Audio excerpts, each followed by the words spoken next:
এই যে আমি এই ভিডিওটা করতেছি অলরেডি 10 থেকে 12টা শর্ট নিয়েছি। এখানে একটা লাইন আছে, your attempt may failed but never fail to make an attempt. Mindset কি জিনিস এই কাহিনীটা শুনলে বুঝবেন।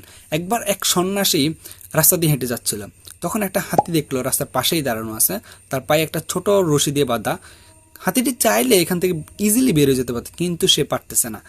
তখন সন্ন্যাসী তা ভাবতে ভাবতে হাতির মালিককে খুঁজতে লাগলো, সে পেয়েও গেল। হাতির মালিক তখন বলল, তাকে আমি ঠিক ছোটবেলায় এই সেম রশিতে বেঁধেছিলাম। সে কয়েকবার চেষ্টা করলো, তখন ফেল করলো। ফেল করার পর সে আর চেষ্টাই করলো না। তখন তার মধ্যে একটা ধারণা চলে আসলো, সে আর কখনোই পারবে না। তার মাইন্ডসেট এতইভাবে সেট আপ হয়ে গেল, সে আর চেষ্টা করতেছে না যখন তার সক্ষমতা ছিল। আমাদের লাইফটা ঠিক এমন লুপের মধ্যে পড়ে গেছে।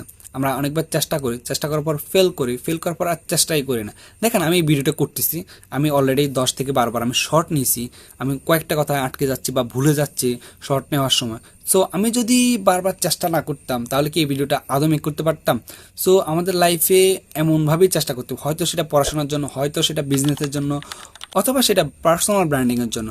আপনাকে চেষ্টা করেই যেতে হবে, চেষ্টা ছাড়া আসলে কোনো গতি নেই। আমি পার্সোনাল ব্র্যান্ডিং নিয়ে কথা বলি, সো এমন ভিডিও পেতে ফলো করুন।